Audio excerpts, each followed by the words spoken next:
But yeah, thank you all so much for coming. This is my last nature awareness workshop. Um, Good to see so many faces. Ooh.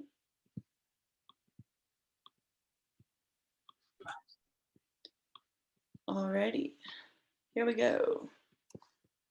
So, yeah, I'd like to start off by acknowledging that we are fortunate to be able to study and work on the unceded traditional and ancestral territory of the Chumash people. Much of the knowledge that I share in these workshops comes from traditional ecological knowledge preserved and passed down through thousands of years by Indigenous peoples. I hope that this presentation can do justice to that tradition of sharing knowledge about how to live off and protect the land, while also acknowledging that the past and present original inhabitants of this land have been irrevocably harmed. I realize that these are just words, but I hope that these words can create awareness and be steps towards future change. Yeah, so I want to thank everyone so much for being here.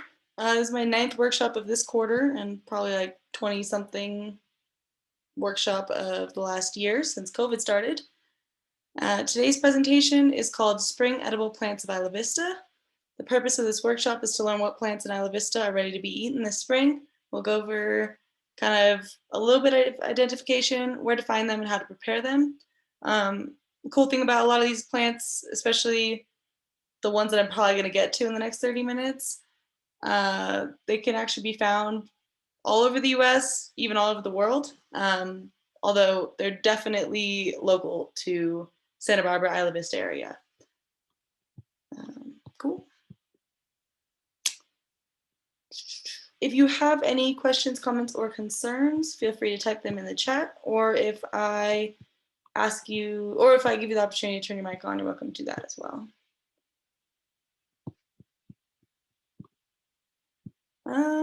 I think I'm gonna skip that since we actually have a pretty good number of people here today.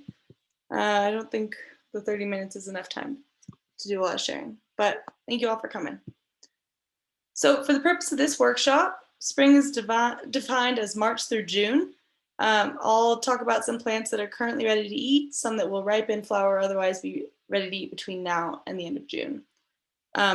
If you're not in Southern California, Central Southern California right now, the kind of days and times that these plants are going to be ripe or ready to eat are going to be a lot different because the climate there is pretty like special. You know, it's hot and dry most of the year. But yeah, I'm not currently in Isla Vista, so I don't actually know what's in this moment, right? But I have some data that I've collected over the years. So I kind of know what should be ripe or what's going to be ripe. Cool, now onto edible plants. My favorite kinds of edible plants are annuals, which usually sprout up in California during late winter or early spring and die back when the weather starts getting hotter and drier. These plants kind of send out seeds before they die that germinate and then resprout and only last 1 year. So it's kind of like a single year cycle for their entire reproductive process. One of the cool things about annual plants is they can be found just about anywhere, sprouting up by accident in planter boxes, landscaping, in cracks in the sidewalk, and abandoned fields behind your house, as well as pretty much anywhere else. For the most part, these plants aren't intentionally planted and are wild growing. That doesn't mean that they're native. Actually, a lot of these are going to be non-natives. When harvesting annual plants, only take what you're going to eat immediately and only take up to 1/3 of the available plants. That means if there's 3 dandelion plants, please only pull 1 up from the roots or take 1/3 of each individual plant. In this way, you can leave more for other people that are foraging, animals, and more so that the plant can reproduce in the future. Yeah, so it's kind of a sustainable way to forage. I kind of am interested in if any of you guys have eaten any of these plants. So if you see a plant you recognize that you've actually eaten, go ahead and type in the chat which plant it was, and if you want to give a quick description, you know, how you ate it, if you ate it raw or who introduced you or something like that. It'd be cool to see how many of you guys have done this before. Our first plant is the dandelion, which most of us have seen, probably all of us, because they're literally everywhere. They kind of take over people's gardens, and people don't like them. But yeah, this is a pretty cool weed. The plant like kind of accumulates a lot of different like materials out of the soil that are pretty good for people. So they're super high in vitamin A, B, C, D, calcium, iron, potassium, zinc, and magnesium. They're kind of up there in like superfoods, it's like spinach and other bitters. But yeah, the entire plant is edible. They are very bitter, so some people like to blanch or boil them, but you can throw them in raw into salads or just kind of eat them off the plant. But yeah, to collect, just pull them directly from the base where the leaves and stem meet the earth if you want the roots, or just pluck the flower or the leaves individually. Our next one's sour grass. This is a pretty fun edible annual. Some people might remember like learning about them in grade school. But yeah, we've seen this plant kind of start blooming during rainy season, just as it's starting to warm up in California. You can pick the leaves, flowers, or stems to chew on. The flowers aren't very flavorful and the texture's pretty weird, so I usually just stick to the stems. But yeah, these are super sour, as you can see in the name. They're full of oxalic acid, which, interestingly enough, if you put them in like hot water, they kind of make a raspberry tea sort of flavor. And I learned that that's because raspberries also are super high in oxalic acid. Another cool one that we've got growing locally that's kind of you can find anywhere is plantain. These are actually pretty cool plants. Also, they kind of take a lot of nutrients deep out of the soil and bring them up to the surface. And we actually have two different kinds that are local to, or two main kinds that are local to Isla Vista, the broadleaf and the narrowleaf plantain. You can eat the leaves, although it's definitely more recommended you pick them when they're super young because they're a very bitter plant, kind of just like dandelions. But yeah, if you do end up picking older leaves, some people will soak them in salt water and then cook them like spinach. Also, if you're really excitable about plants, you can go and kind of make flour out of the seeds. Mallow is a personal favorite. We actually have so many different kinds of mallow all over the world, even in California, but most of them are considered weeds. They come up with the first rains of the season and kind of grow a little bit kind of tougher as the season goes on, like most annuals. All parts of this plant are edible. The leaves, flowers, stems, fruits, and seeds are the main parts you eat. And they're kind of like hairy to the touch, but once you start chewing them, they're slimy or mucilaginous.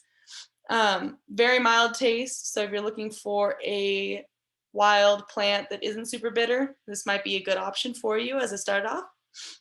But these are also super high in a lot of minerals: calcium, magnesium, potassium, iron, vitamin A, and vitamin C.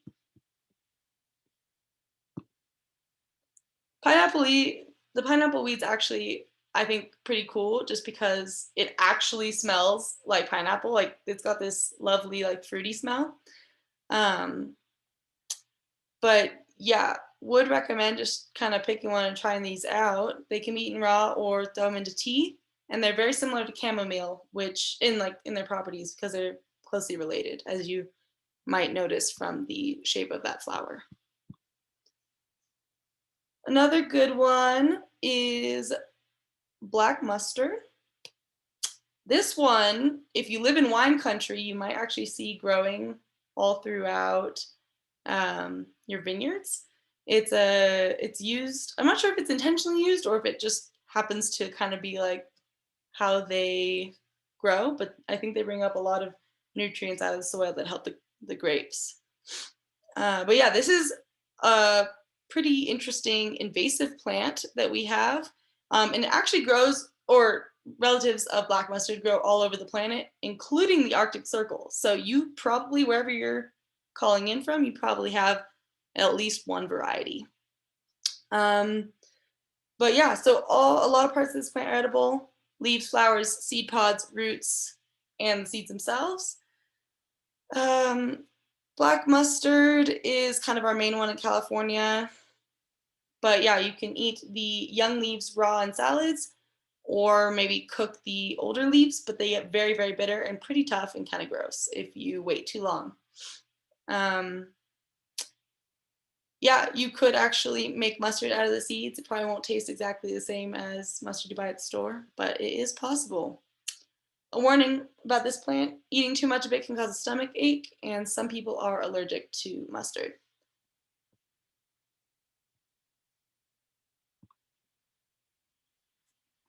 Nasturtium is a plant that is actually more likely to be found in people's gardens than most of the other plants, like intentionally found in people's gardens. Um, but yeah, this time of year, it's probably growing leaves. I don't think it's flowering yet. That's usually later in the season. But the leaves and the flowers are actually edible. They're pretty pungent, kind of peppery, sharp in flavor. Uh, you can smell it, taste it. It's pretty strong. And just go ahead and gently pick the flowers or the leaves from the main stems. This also contains oxalic acid, like the sour grass, and it's high in vitamin C. The thing with nasturtium, for some people, it can cause skin irritation, and people with kind of like digestive tract issues shouldn't eat it. Um, but yeah, on the right is a nasturtium pesto that one of the people in the Isla Vista Ethnobotany project, which I work with, made for herself, and I think she enjoyed it. So that's pretty cool. And our final wild annual is wild radish. Like black mustard, this one gets pretty bitter and gross later on in the season, so I'd recommend eating it early on. Um, it's also actually in the mustard family, funnily enough. And although the roots of the wild radish are edible, they're nothing like, or not very like, radishes you'd buy at a store. They're kind of tougher and much stronger in flavor and not in a good way. But yeah, you can eat the young leaves and the flowers if you so desire. On the right is kind of a stir fry that actually, I think two people that are in this, that are in the presentation helped me make and eat. It wasn't very good, unfortunately. It was too late in the season. But yeah, we've got wild radish, mustard, nasturtium, um, I don't know if there's anything else in there, but yeah, we had a bunch of like wild annuals thrown in there. Cool. Does anyone have any questions on the plants we've gone over so far? You can turn your mics on or put it in the chat. Thanks for everyone who's been talking in the chat.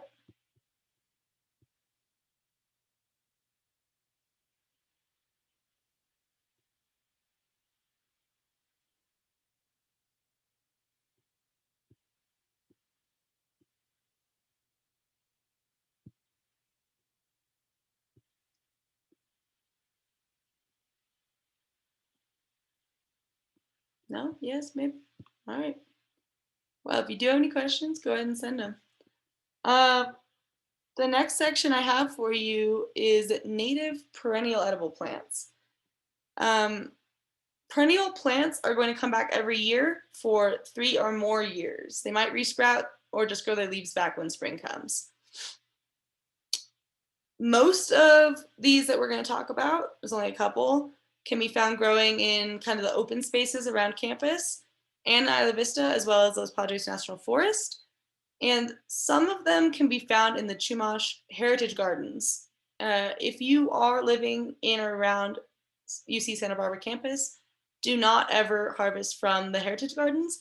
They're actually kind of like, it's considered very offensive and you could get in a lot of trouble. So if you see any signs that say like Chumash on them, don't do that, okay?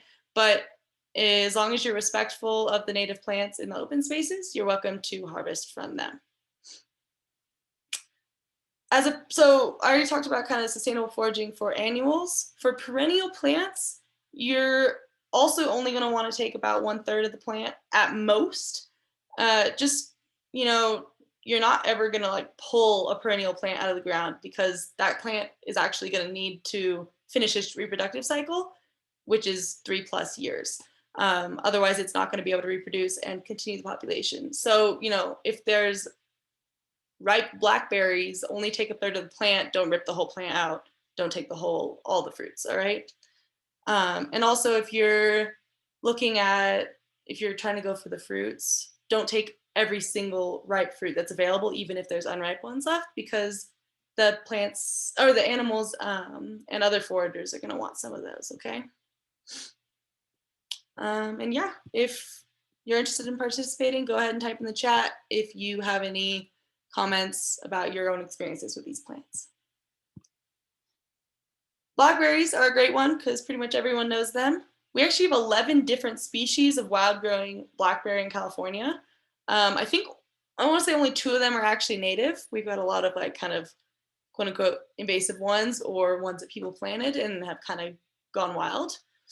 But yeah, in Isla Vista, there have been ripe blackberries available by June. I don't think they're going to be ripe in March yet, but there might actually be fruit on the plants at this point. By the heat of summer, they're going to be super dry and dusty, so don't wait too long to go out foraging. But yeah, that being said, in a lot of places, blackberries don't get ripe until much later in the year because they're cooler, wetter regions. So yeah, just keep an eye out wherever you're at. Look for the blackberries. If you are going to go and grab blackberries, just make sure you gently pick them off and be cautious of the thorns. People also think that blackberries look like poison oak. So, if you don't know what poison oak looks like, don't go stomping through the woods hoping to find blackberries. But yeah, one of the ways to tell blackberries and poison oak apart, other than the fruit, is blackberries are hairy and thorny, and poison oak is more glossy for the most part. But yeah, one of the girls in the Isla Vista Ethnobotany Project also made that jam, same girl, so that's pretty cool. You can do a lot of things with blackberries, put them in pies and such. One of my favorite kind of native perennials is the elderberry. This time of year, I believe the elderberries should be getting ready to flower. I don't think they're flowering yet, or at least not profusely. You cannot eat the flowers raw, or the fruits for that matter. You actually need to cook them. They have some sort of toxin in them. So yeah, make sure you're cooking these. You can, my mom just said she likes elderberry pancakes. That's with the fruit. On the screen in that pan are actually elderberry flower fritters that I made, which are actually pretty tasty. But yeah, they're not super strong. The flowers aren't super strong in flavor, although the berries are pretty strong, like bitter in flavor. This plant comes with some bigger warnings than other plants do. The umbel-shaped inflorescences, which are basically the flower clumps in the bottom right, are fairly easily mistaken for some very poisonous plants, such as water hemlock and poison hemlock, which also grow in the area. So please, please, please, please, please, if you're going out there foraging, make sure you can tell the difference between these kinds of plants. And if you cannot, don't pick the plant, all right? Don't eat it. Also, do not eat the sticks or leaves of this plant as they are fairly toxic.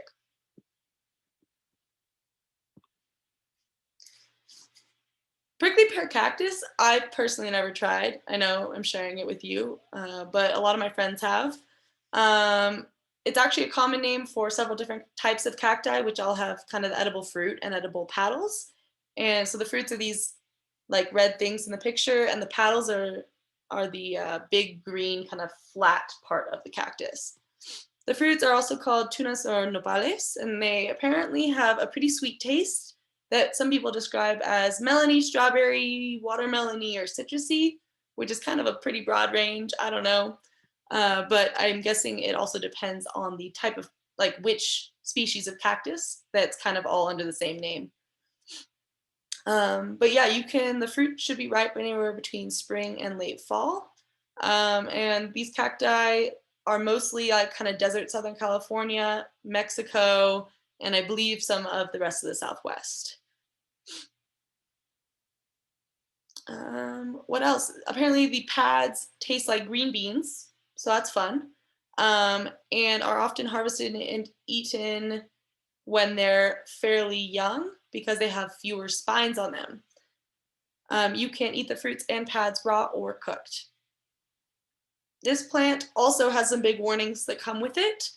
As you can see, the cactus has pretty big spines on it, as well as small, I forget if glaucus, I can't remember they're called, but much smaller. Glaucids. Glaucids, thank you, Abby.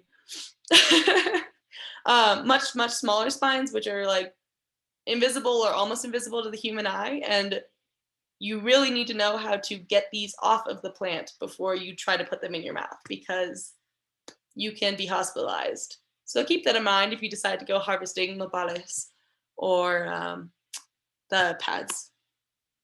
Our final native edible or perennial edible is the lemonade berry. I like this one because it's very strange. The berries grow in these like gooey, hairy clusters that just stick to everything. They're like honestly kind of gross, but they actually taste like super tart and lemony. And if you put them in tea, you don't have to deal with the stickiness. You can just like drink the flavor. But yeah, if you're in Isla Vista, you can find them in Sueño Park, around the lagoon, and other open spaces around Ivy. Did anyone have any questions about this section that they wanted to ask? Yeah, do you know if you can eat lemonade berries? Because I remember a kid learning about them as a kid and being told to like just like lick them or like stick your finger on them and lick them. But can you like chew them up? Are they like safe to consume? Do you know? I believe so. I've chewed them up and consumed them. I'm still here. No But tummy yeah, ache? my understanding is that they are edible, and I want to say I read somewhere, I might be mixing this up with another plant, that like the Chumash people would make some sort of flour out of them or something, like grind them up. But you know, that might be a different plant I'm thinking of. But yeah, they should be. I believe you can chew them up. It's more than just the outer surface of them. And I also read, I believe the leaves have some sort of medicinal property, so you can like make teas out of them and such. Yeah, thank you for asking. All right, we got a little bit of time left. Quick vote. Would you rather learn about ornamental plants that are probably very specific to Santa Barbara and Isla Vista, or would you rather learn about a couple seaweeds that you can eat? We don't have much time left. I vote for seaweed. Me too. All right, Yeah. seaweed. Good.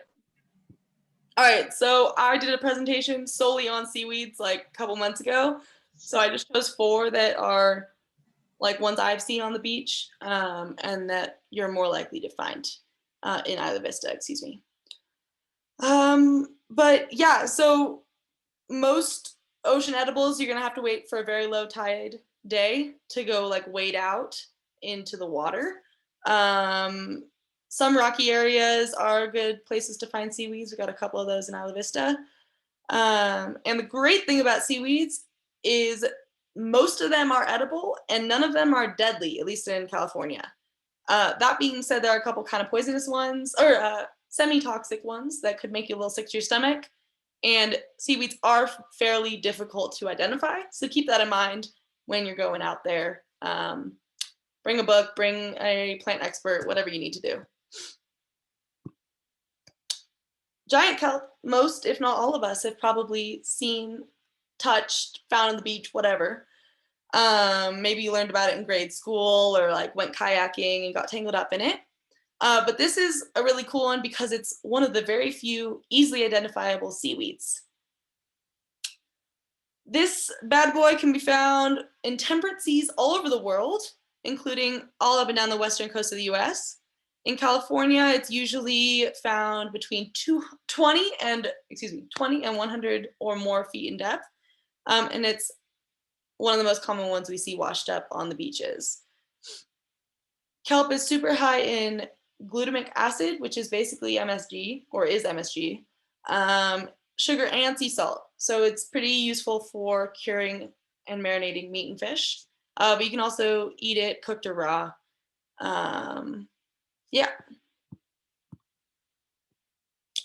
Nori or laver, I'm not entirely sure how to say it, is kind of purple, lacy, or red in color, and can be found between Alaska and Mexico. It's one of, if not the most popular edible seaweed in the world, and is used for wrapping sushi, and also is usually like those crispy seaweed sheets you can find in the store. But yeah, apparently it's got a pretty nutty flavor. This is a superfood, a huge list of vitamins, minerals, etc. Like super healthy for you, pretty awesome. But yeah, this is like good for a lot of different health things as well. To prepare this seaweed, you can make seaweed chips or eat it raw, cook it, whatever you want to do with it. Sea lettuce is another cool one. Kind of weird texture looking. But yeah, it's all up and down the western coast, Alaska to Mexico. And yeah, you can use this in salads or soups, so raw or cooked.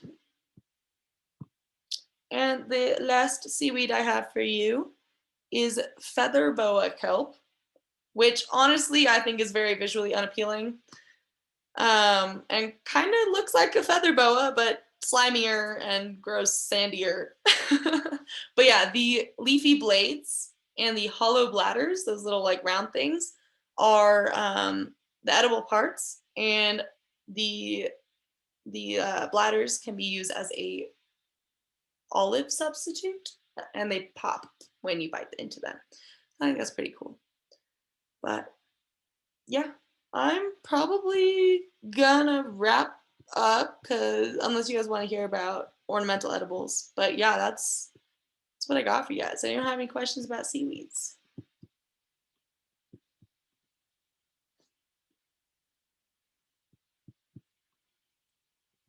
You're on mute. I was in Hawaii last week, and in a really high-end restaurant, they put these little tiny, thin, squiggly seaweed. It was delicious. It had like a pop of salt or something, but I didn't see it on your list. Imagine they're different in tropical warm waters than what you got in Isla Vista. And that's one question. And the second is, what do you do about the oil that's in the water? Do you have to scrub this stuff pretty hard to get it clean? Yeah, so a lot of people's main concern about foraging off the coast of IV in Santa Barbara is the oil deposits, the natural oil deposits that spring up. And actually, from everything I've read and heard, don't pick a piece of seaweed that's covered in oil, but they shouldn't be a problem at all when you're eating it. And just make sure you're picking it fresh, so it's not been kind of like soaking in a pool of like congealed oil. But yeah, from everything I've read, you don't have to worry about the fish you eat, the seaweed you eat, the shellfish you eat off the coast, because it's not a problem.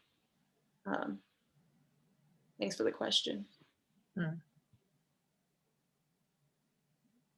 And Claudia, do you have favorite ornamental you'd recommend? Yeah, I mean, I've got a couple cool ones. I think one of our coolest ones we've gotten in the Santa Barbara area is the natal plum. It's on the screen. Thanks for asking. It lines pretty much every sidewalk in downtown Santa Barbara, as well as Isla Vista, as well as on campus. And the fruit, if it's ripe, is actually really yummy. If it's not ripe, it's absolutely disgusting. So make sure you're picking it when it's kind of this purple color that we have on screen. But yeah, it's super high in vitamin C, and you can eat it raw, make it into jams, whatever you want. Just be careful when you're picking these. The thorns they're super sharp, and they actually have toxins in them. So if you do end up shanking yourself on them, the cut won't heal very well, and it'll hurt a lot. But yeah, this is one of my favorite ornamentals that we have in the area. Thank you so much for asking. Anyone else?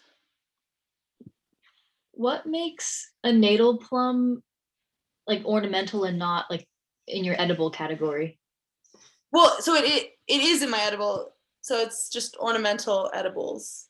It's non-native. It's actually, I believe, native to, I want to say South Africa. Gotcha.